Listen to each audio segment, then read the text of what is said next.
예, 그 배성민 선생님 아주 그 열띤 그 발표 잘 들었고요. 그 다음에 김장민 선생님 그 토론도 저랑 그 좀 굉장히 비슷한 그 생각을 밝혀주셔서 아주 그 재밌게 잘 들었습니다. 아무튼 배성민 선생님께서 보면은 이렇게 굉장히 맺힌 게 좀 많으신 것 같아요. 지금까지 이런 그 여러 이제 활동이나 운동들을 해오시면서 저도 사실은 개인적으로 굉장히 이제 서운한 이런 감정을 느끼고 했던 적이 많이 있는데, 이제 저도 뭐 예컨대 이제 그 과거에 이제 진보평론 그 뭐 편집장 같은 거 할 때 그 학교에 계신 분들한테 그 원고 첨삭을 이렇게 드리면 대학에 계신 분들 가운데 진보평론을 위해서 글을 써주시겠다는 분이 한 분도 없었던 것 같아요. 몇 년 동안.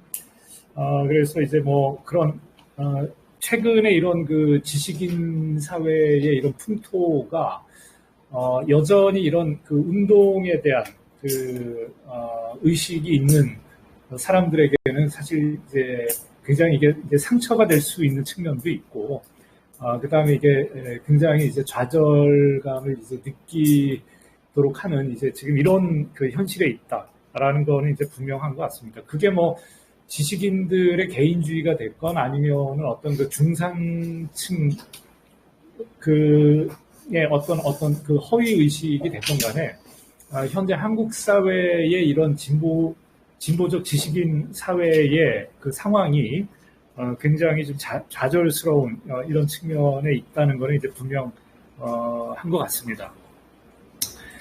근데 이게 제가 봤을 때는 이게 진보적 또는 좌파적 지식인 사회만의 문제는 아니고요.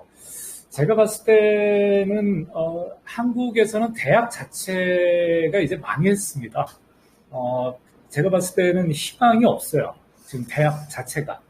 그래서 좀 더 구체적으로 말씀을 드리면 예컨대 뭐 며칠 전에 뭐 서울대 학부모들이 뭐 기부금 내고 뭐 자동차 스티커 붙이고 다닌다 이런 얘기 했는데, 제가 봤을 때는 그거는 정말 아주 그 싸구려.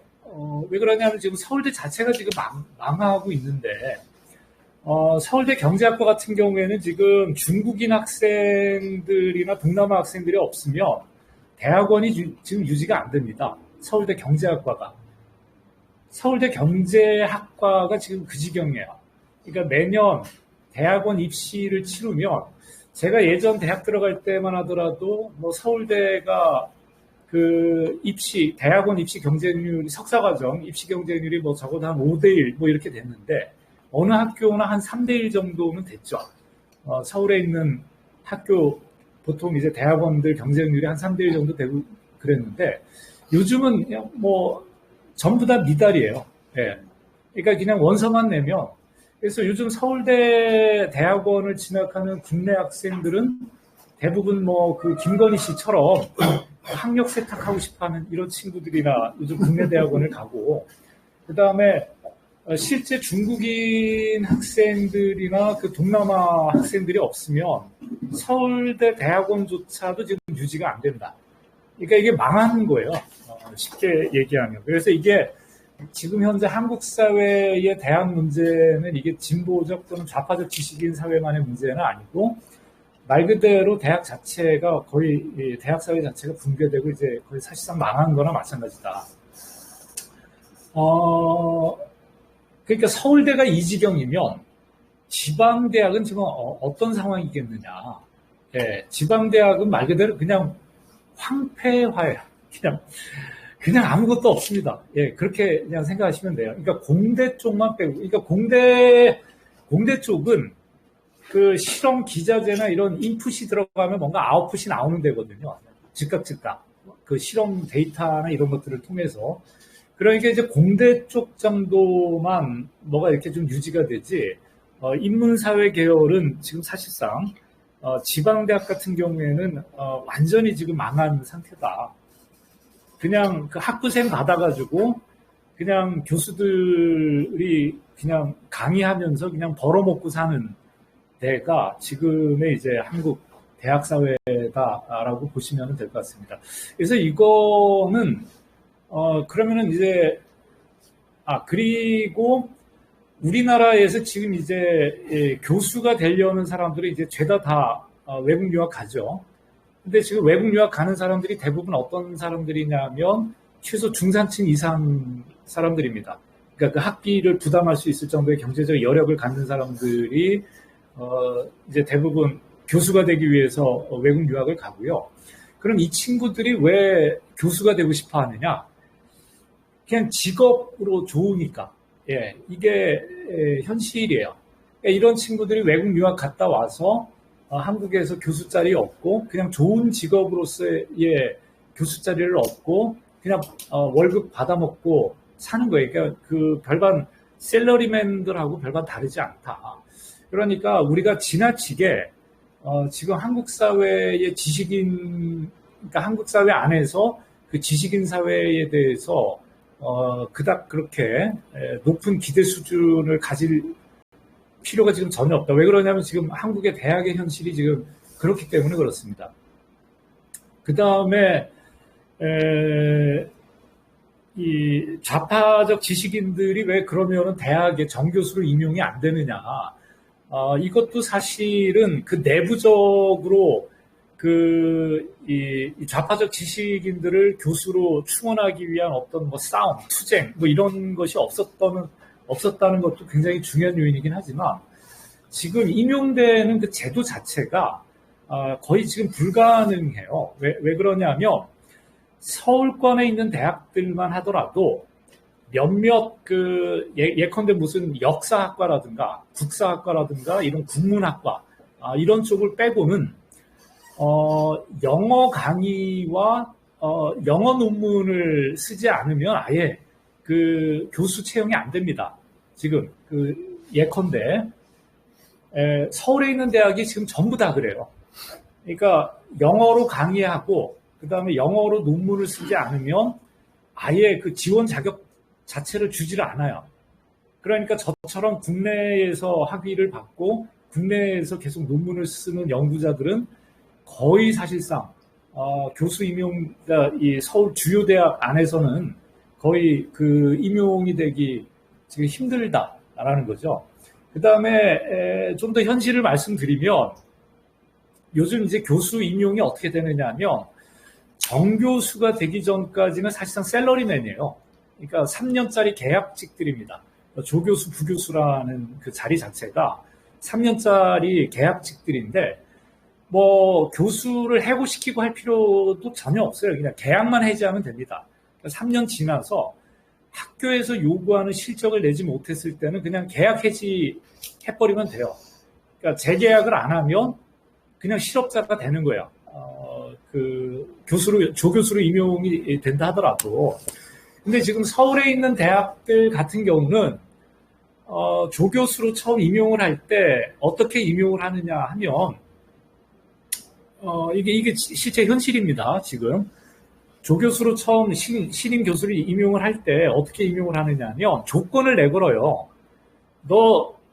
내가 조교수로 채용해 줄 텐데 1년에 영어 논문 몇 편 써줄 수 있니? 이렇게 조건을 묻습니다.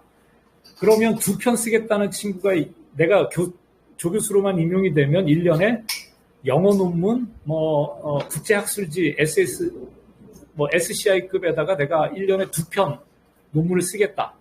이렇게 얘기하는 친구가 있고, 3편 쓰겠다. 이렇게 얘기하는 친구가 있어요. 심지어는 4편 쓰겠다, 1년에. 그러면 4편 쓰겠다는 놈을 뽑습니다. 학교에서. 이게 실제 현실이에요. 예. 근데, 1년에 영어로 SCI급의 논문 4편을 쓴다는 거는요, 제가 봤을 때는 사실상 거의 불가능에 가까워요. 불가능에 가깝다. 왜 그러냐면, 외국 저널에다가 영어로 논문을 투고로 하면, 왔다 갔다 논문이 심사받고, 논문 왔다 갔다 하는 데만 거의 한 6개월이 걸립니다. 그러니까, 그 심사 과정만 거의 1년이 걸려요. 근데 1년 안에 내가 4편을 쓴다? 3편을 쓴다?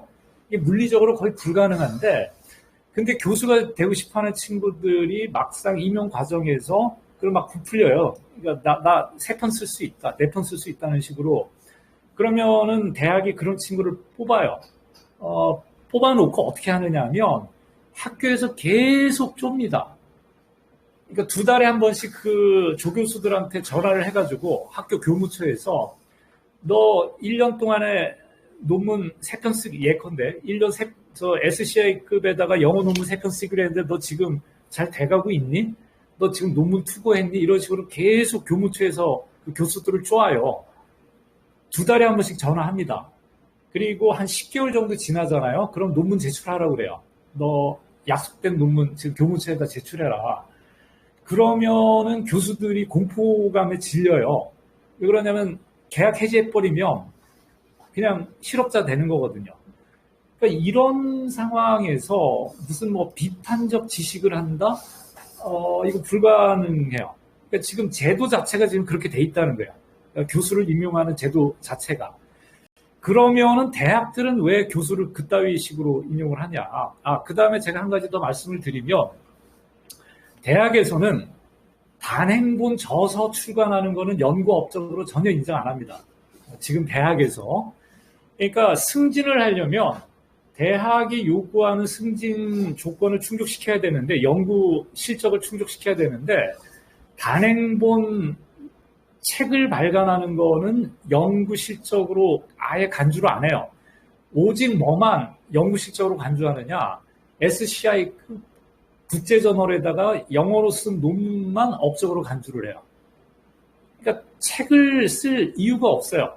지금 대학에 있는 교수들이 뭐 무슨 깊은 담론을 가지고서 좀 긴 호흡을 가지고서 책을 쓴다? 이거 불가능하고요. 승진을 하기 위해서라도 그건 불가능하고 그럴 필요도 없고, 그러니까 아예 단행본 책 저수를 출간하는 거는 연구 실적에 잡히지도 않습니다. 그러니까 대학에 있는 교수라는 사람들이 다 쪼가리 글만 쓰는 거예요. 15페이지짜리, 뭐 20페이지짜리 그 연구 실적용 그 쪼가리 영어 논문들만 지금 계속 쓰고 있다. 이게 지금 대학의 현실이기 때문에 이런 그 대학 현실 안에서 어떤 뭐 비판적 지식 활동, 이거를 지금 현재 그러니까 제도적으로 이거는 기대하기가 불가능하다. 그럼, 이거는 연구자 개인의 문제가 아니고요. 이 제도 자체를 바꿔야 됩니다. 그러면 여기서 이제 제기되는 문제는 뭐냐면 이게 다시 권력의 문제로 다시 귀결이 돼요. 그러니까 이 제도 자체를 바꾸려면 권력 없이는 이거는 제가 봤을 때는 불가능하다. 그러니까 지금의 대학 제도 자체를 그대로 유지한 채 대학 안에서의 어떤 비판적 지식 활동을 기대하는 거는 제가 봤을 때는 이건 사실 거의 불가능하다라는 게 이제 제 생각이고요. 그러니까 이게 연구자 개인의 문제도 있지만 연구자들로 하여금 그런 어떤 그 한계를 가질 수밖에 없도록 하는 지금 제도상의 문제가 이게 굉장히 크다. 그러니까 이 자체를 바꾸지 않으면, 그래서 저도 제 주변에 굉장히 아끼는 연구자들이 있는데 대학 가지 말라고 얘기를 합니다. 그러니까 우리가 굉장히 참 이게 굶어주기 딱 좋은 얘기긴 하지만 너 대학 가면 분명 망가진다. 실제로 망가져요. 지금 대학을 가면 완전히 망가집니다. 사람이 완전히 망가져요. 승진을 해야 되고 그 약속된 연구 실적을 채워야 되는데 그 친구 보고 학회에 나와서 학회 활동해라. 또 진보평론 와서 진보평론 편집위원 하면서 그 연구 실적 전혀 인정받지 못하는 정말 실천적인 글들을 1년에 한두 편씩 좀 써라. 이게 불가능해요. 불가능하기 때문에 이게 대학을 가면 오히려 망가진다는 거예요. 이런 문제가 지금 있다는 거고요. 그래서 대학 사회에 지금 뭔가를 기대하는 것은 현실적으로 굉장히 어렵다.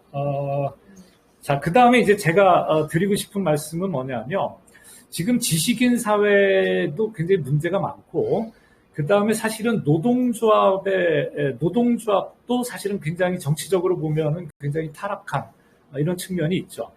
그러면, 사실은 노동조합의 타락이나 이런 것들은 그 근본적인 요인이 어디 있을까를 저는 생각을 해보면, 저는 결국에 가서는 그 진보 정당의 실패가 결국은 이제 노동조합의 그 정치적 타락과도 그다음에 경제주의로 매몰되게끔 하는 이런 측면이 굉장히 강하다. 라는 저는 그 개인적 그런 측면에서 저는 그 김장민 선생님 그 토론문의 그 전체적 취지에 저도 전적으로 동감하는데요. 그래서 이 지식인들과 노동자 계급의 결합은 현재로서는 정당을 매개하는 것이 가장 저는 바람직하다라는 생각을 합니다. 그 노동조합보다는. 그래서 이제 뭐 노동조합은 정치적으로 분명히 한계가 있을 수밖에 없는 그 조직이고요. 그렇기 때문에 제 생각에는 현재 한국 사회에서 이제 굉장히 시급히 우리가 생각해봐야 될 문제는 이 정당의 문제입니다. 어떻게 당을 굉장히 건강한 방식으로 당을 재건할 것이냐, 그리고 이 당을 어떻게 대중과 정치적으로 결합시킬 것이냐라는 이 문제가 한국 사회에서 지금 가장 사실 우리가 고민해봐야 되는 문제가 아닌가라는 생각이 듭니다. 그러니까 당의 재건을 통해서 결국은 이런 그 노동조합의 정치적 타락의 문제라든가 결국은 이 지식인 사회의 이런 쇠퇴 이런 문제들이 결국은 당의 재건을 통해서 그 다음에 당을 매개한 대중과의 결합을 통해서 결국은 이게 해소될 수 있는 문제가 아닌가라는 생각을 합니다. 그래서 말씀 정리 좀 하시고. 예. 이제 마저 정리하도록 하겠습니다. 그래서 저는 이제 늘 대중적 정당 이야기를 하는데, 근데 여기서 한 가지 오해는 말아야 될 게, 대중적 정당이라는 게 지금 민주당식의 대중적 정당을 제가 말씀드리는 건 아니고요. 그러니까 아무나 그냥 당원으로 가입해서 그냥 어떤 권리를 행사하는 이런 식의 대중정당이 아니라, 이제 대중정당을 지향하되 그 대중에 대해서는 일정 부분 굉장히 그 계몽적 그 대중정당일 필요가 있다는 거죠. 그러니까 당을 통해서 이제 대중들을 이제 주체화시키는 그러니까 계몽적 대중정당이어야만 한다. 지금의 이제 뭐 민주당이나 이런 형태의 그 대중정당이 아니라 그래서 아무튼 그 당의 재건을 통해서 결국은 지식인 사회의 재건, 그 다음에 이제 노동조합의 어떤 그 올바른 어떤 위상의 회복, 이런 것들이 가능한 것이 아닌가라는 게 이제 제 생각입니다. 예, 이상 마치도록 하겠습니다.